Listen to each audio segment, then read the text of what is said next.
হাসির রাজা, জ্ঞানের রাজা, রসিক রাজা। আজ আমি সব ভেঙে ফেলবো, ভেঙে ফেলবো। অনেক হয়েছে, আর সহ্য হচ্ছে না। আজ আমি সব ভেঙে ফেলবো, ভেঙে ফেলবো। মানে নিগো, একটু শান্ত হ, একটু কথাটা শোনো। না না, আমি আর কিচ্ছু শুনবো না। এক সপ্তাহ সময় দিচ্ছি, তার মধ্যে মহারানীর মতো ওই সীতাহার আমার চাই চাই চাই।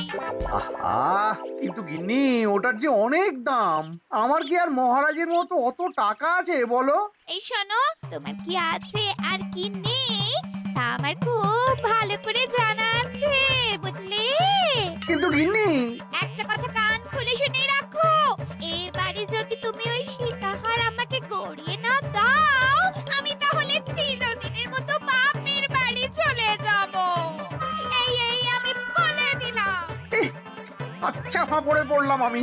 কি যে করি, দূর, আর ভালো লাগে না।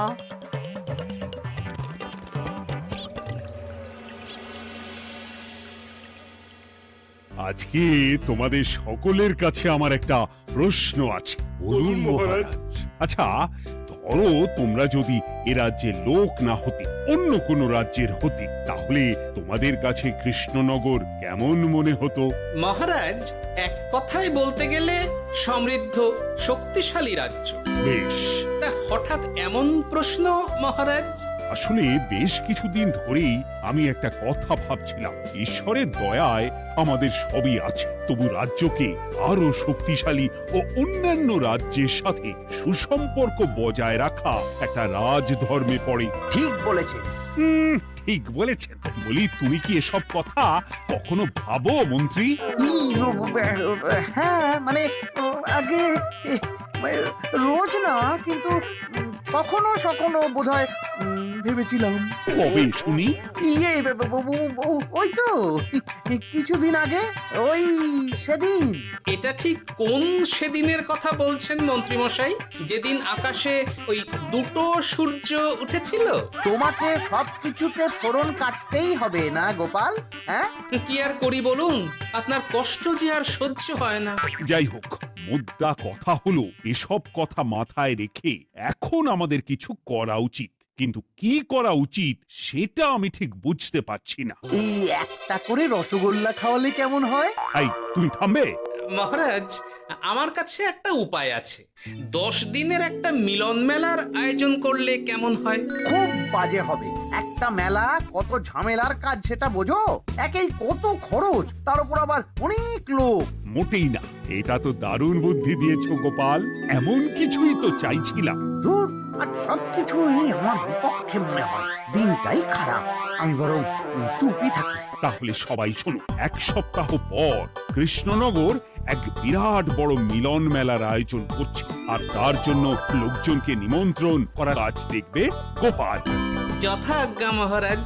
আর মন্ত্রী, ভালো করে শুনে রাখো, মেলা প্রাঙ্গণ সাজানো, ঠিকঠাক নিরাপত্তা, এসব তোমার দায়িত্ব। আচ্ছা, কিন্তু বলছিলাম যে সবকিছু ভালো করে করতে গেলে খরচও তো। ওসব নিয়ে তোমাকে চিন্তা করতে হবে না। যত খরচই হোক আমাকে বলো, আমি দেব।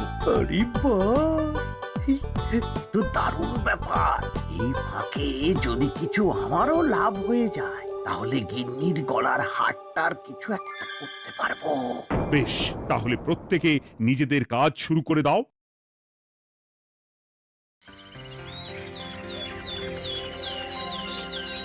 শোনো শোনো শোনো, 1 সপ্তাহ পর কৃষ্ণনগর মেলা প্রাঙ্গণে অনুষ্ঠিত হতে চলেছে 10 দিন ব্যাপী মিলন মেলা। সকল গ্রামবাসীকে এই মেলায় আসার জন্য আমন্ত্রণ জানানো হচ্ছে। শোনো শোনো শোনো।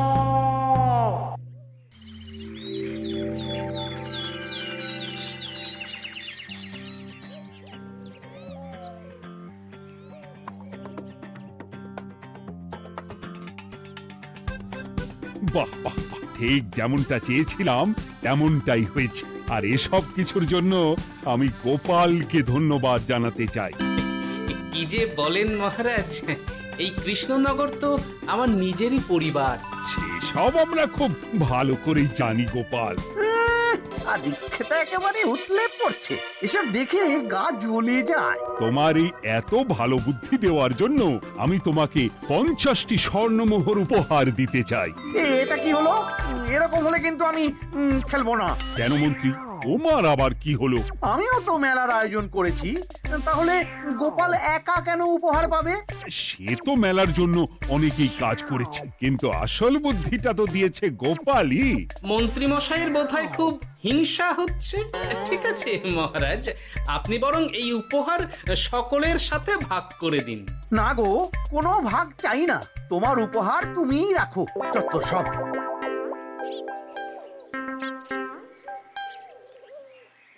আমার কি এত খারাপ দিন এসেছে নাকি যে আমাকে গোপালের থেকে পুরস্কার নিতে হবে? অনেক হয়েছে। না না না, এবার আমাকেই কিছু ভাবতে হবে মনে হচ্ছে।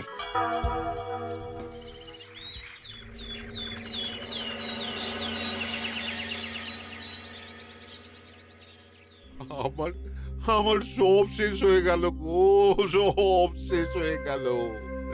এবার এবার আমার কি হবে? মহারাজ, মহারাজ কিছু একটা করুন, মহারাজ কিছু একটা করুন। চিন্তা করো না, আমি দেখছি, যারা দোষী তারা শাস্তি পাবেই। কি শুরু হলো বলো তো হঠাৎ করে?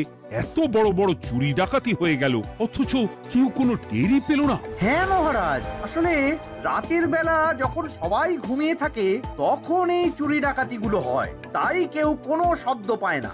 ভালো করে অনুসন্ধান করো, যে বা যারা এই কাজ করছে তাদের যত তাড়াতাড়ি সম্ভব ধরে ফেলতে হবে, নইলে তো আমাদের প্রজাদের অনেক ক্ষতি হয়ে যাচ্ছে।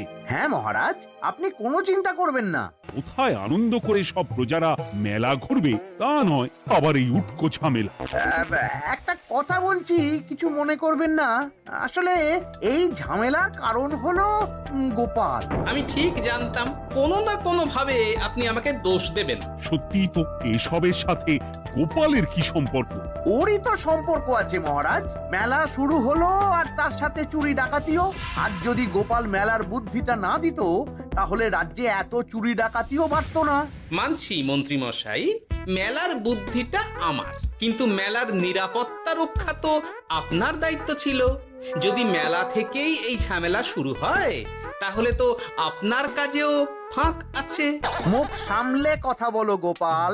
আহ, তোমরা একটু থামবে? এখন নিজেদের মধ্যে ঝামেলা করার সময় নয়। সবাইকে একসাথে কাজ করে আসল চোর ডাকাতদের ধরতে হবে, তারপর বোঝা যাবে কার দোষ ছিল আর কার নয়। আগে মহারাজ।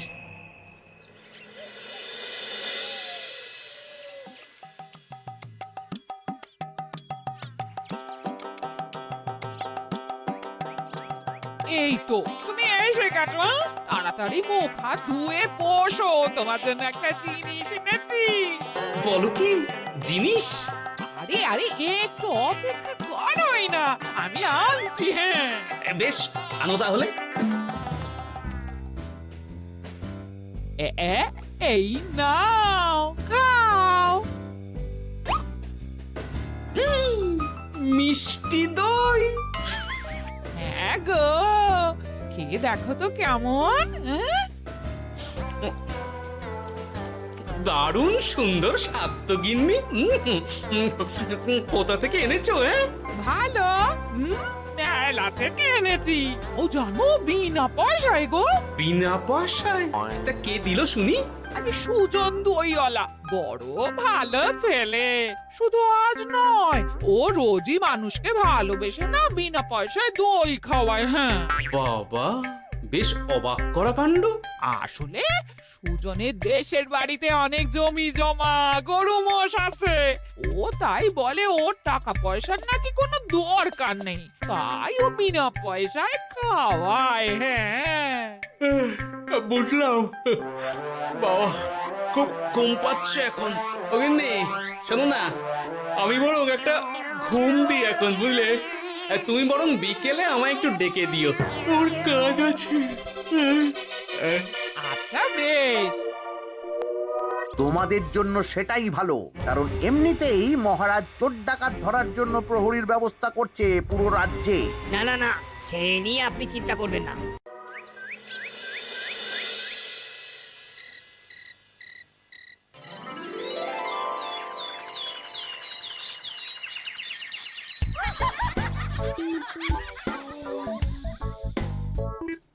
কই গো, ওরে আর কতক্ষণ ঘুমোবে?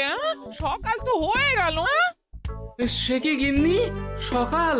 তোমাকে যে আমি কতবার বললাম আমাকে বিকেলে ডেকে দেবে। বলি কবেকার বিকেল? গতকালে না আজকে? তা তোমার বুদ্ধিতে কি বলে গিন্নি? আমার বুদ্ধি নিয়ে কথা বলো, আগে নিজের ঘুমকে দেখো। গতকাল বিকেল থেকে ডেকে ডেকে গলা ব্যথা হয়ে গেল, কিন্তু ওনার ঘুম আর ভাঙে না। হতেই পারে না। পারে না? ওদিকে কাণ্ড দেখো, রাতের খাবার পর্যন্ত পড়ে আছে। হ্যাঁ, আজব কাণ্ড। যাই হোক, অনেক দেরি হয়ে গেছে বুঝলে, আমাকে এক্ষুনি রাজসভার জন্য বেরোতে হবে।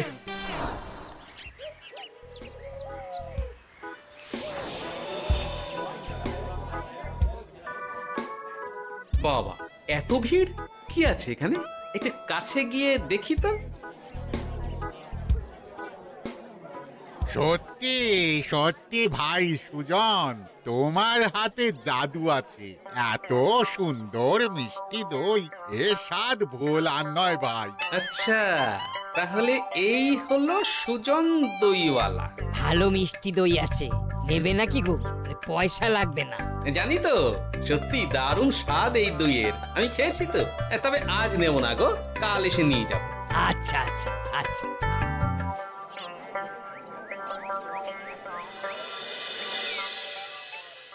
আর কোনো নতুন খবর পেলে ওই ডাকাতদের ব্যাপারে? না মহারাজ, এখনো ঠিক ধরতে পারিনি। ওরা বোধহয় বুঝতে পেরে গেছে যে আমরা খোঁজ করছি। মহারাজ, আমার মাথায় একটা নতুন বুদ্ধি এলো। রাতের বেলা করে সব বাড়িতে পাহারা দেওয়া শুরু করলে কেমন হয়?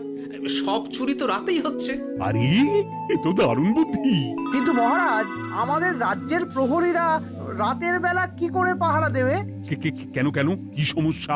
অনেক সমস্যা আছে। তাদের শরীর খারাপ হতে পারে, তার চেয়েও বড়, রাত জেগে থাকলে দিনে তারা সকলে ঘুমোবে, তখন পুরোটাই বেকার হবে। কিচ্ছু বেকার হবে না মন্ত্রী মশাই, আমাদের প্রচুর সেনা আছে, তাদের সকলকে দায়িত্ব ভাগ করে দিলেই হয়ে যাবে। তুমি বেশি বোঝো।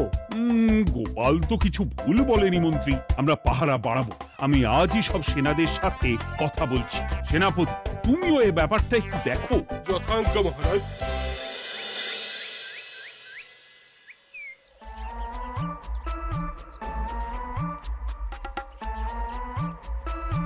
চোর ডাকাতদের ধরার জন্য যদি একটা সূত্রের হদিশ পাওয়া যায় তাহলেই কেল্লা ফতে, কিন্তু সেটাই পাওয়া যাচ্ছে না বলেই এত সময় লাগছে।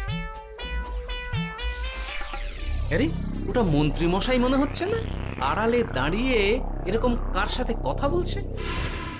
এবার আমি যা বলছি ভালো করে শোনো। আজ রাতে মেলার পিছনের দিকে যে মাঠটা আছে সেখানে চলে এসো। বাকি কথা ওখানেই হবে। এই জায়গা নিরাপদ নয়। বেশ রহস্যজনক ব্যাপার। মেলার পিছনের মাঠ বললো না? রাতে আমাকেও দেখতে হবে কি হয় সেখানে।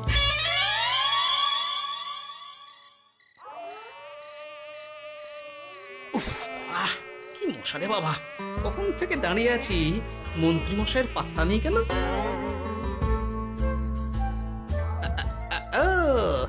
ওই তো চলে এসেছে।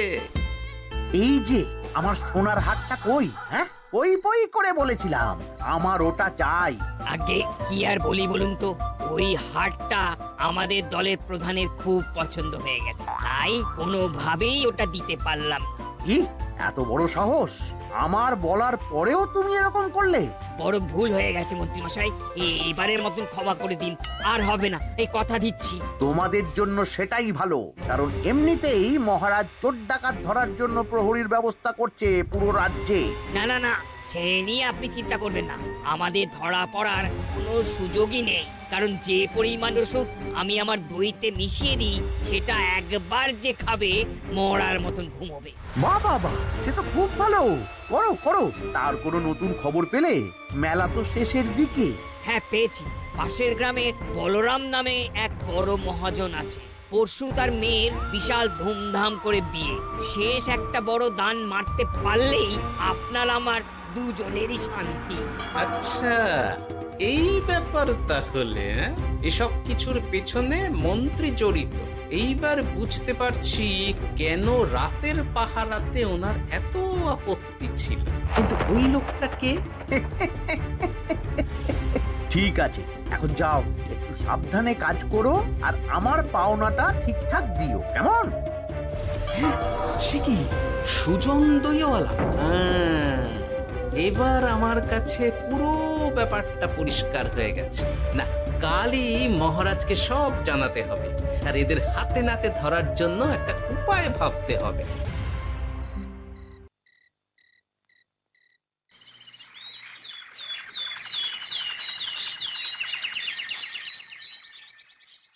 আরে এসো এসো, তোমার জন্যই তো অপেক্ষা করছিলাম। কি এমন জরুরি কথা আছে যে একান্তে দেখা করতে চাইলি? কোন মুখে বলি মহারাজ, সর্ষের মধ্যেই যখন ভূত, তখন আর কি। মানে একটু খুলে বলো তো, কি হয়েছে? আমাদের রাজ্যের এই এত বড় বড় চুরি ডাকাতির পিছনে কারা আছে সেটা আমি জানতে পেরে গেছি মহারাজ। হ্যাঁ, এ তো দারুণ খবর। তাহলে আমরা এখানে কি করছি? এখনই তাদেরকে গিয়ে বন্দি করি? না মহারাজ, আমাদের হাতে কোনো প্রমাণ নেই, তাই ওইভাবে বন্দি করতে পারবেন না। কেন বলো তো, কারা আছে পেছনে? সেটা আপনি নিজের চোখেই দেখে নেবেন পরে। তবে এটা জানিয়ে রাখি, আমাদের মন্ত্রী মশাইও যুক্ত আছেন। কি? আমাদের মন্ত্রী? এত বড় বিশ্বাসঘাতকতা! আমি এখনই নিজের হাতে ওকে বন্দি করতে চাই। না না না না মহারাজ, সেটা করলে বাকি ডাকাতদের ধরতেই পারবেন না। তাহলে উপায়? আমি জানতে পেরেছি এই ডাকাতদের পরের নিশানা হলো পাশের গ্রামের বলরাম মহাজনের বাড়ি। বলরাম মহাজন? কাল তোর মেয়ের বিয়ে, আমাদেরও তো নিমন্ত্রণ আছে সেখানে। তাহলে তো আরোই সোনায় সোহাগা। শুনুন মহারাজ, আমার মাথায় দারুণ এক বুদ্ধি এসেছে। সে কি? হ্যাঁ, আপনি কোনো চিন্তা করবেন না, আমি শুধু যা বলছি সেটা করুন, বাকিটা আমি সামলে নেব। তবে দেখবেন যেন মন্ত্রী মশাই এসবের কিচ্ছুটি টের না পায়। বেশ বেশ বেশ।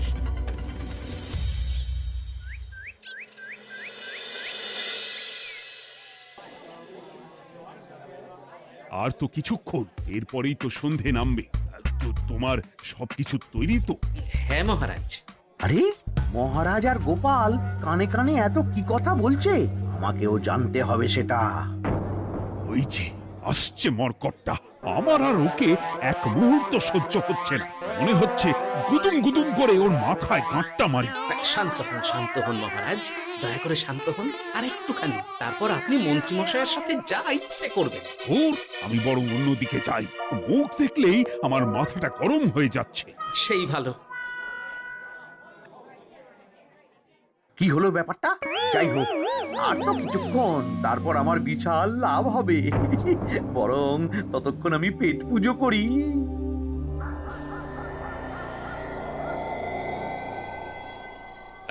যা যা দামি জিনিস আছে সব দিয়ে দে। এই তো খেলা শুরু। এবার আর আমায় পায় কে? ও বাবা, এরা আবার কারা?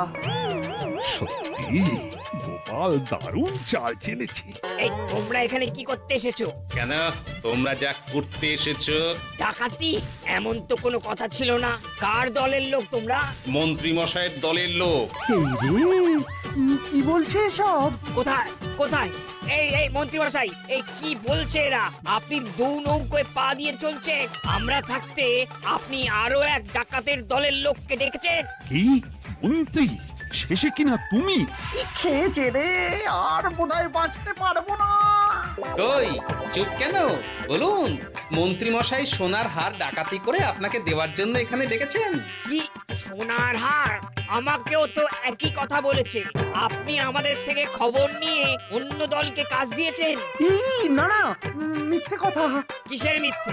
আপনি ছাড়া তো আর কেউ জানতো না এখানের কথা। না গো, আমি শুধু তোমাদেরকেই কাজ দিয়েছি একদম শুরু থেকে। আর কোনো ডাকাতের দলকে আমি চিনি না, আমি তো নিজেই প্রথম শুনছি। মন্ত্রী, লজ্জা করে না তোমার? তুমি আমার প্রজাদের এইভাবে ঠকাচ্ছিলে। ইয়ে মানে মহারাজ, আমি আসলে অনেক হয়েছে মন্ত্রী মশাই, আপনি ধরা পড়ে গেছেন। প্রহরী, বন্দি করো সবাইকে, আর মন্ত্রীকেও। আমাকে ক্ষমা করে দিন মহারাজ, আমি ইচ্ছা করে এটা করিনি। আসলে আমার গিন্নি কদিন ধরেই মহারানীর সীতাহারের মতো দেখতে হার বায়না করেছে। তার জন্য তুমি নিজেদের লোকেদের থেকেই চুরি করবে? আর কি করব বলুন, এক সপ্তাহের মধ্যে হার না দিলে বাড়ি ছেড়ে চলে যাবে বলেছে। তাই আমি এখন আপনি যেটা করেছেন সেটা যদি আপনার গিন্নি জানতে পারে তাহলেও বাড়ি ছেড়ে চলে যাবে। শাস্তি তো তোমাকে পেতেই হবে মন্ত্রী। আয়, কে আছো? শোনো, মন্ত্রীকে মুখে কালি মাখিয়ে গাধার পিঠে বসিয়ে সারা রাজ্য ঘোরাও, এটাই ওর যোগ্য শাস্তি। আর গোপাল, তোমার বুদ্ধির প্রশংসা করতেই হয়। তোমার পুরস্কার আমি কাল রাজসভায় দেব। দূর দূর, জীবনে বিয়ে করাই ভুল হয়েছে আমার।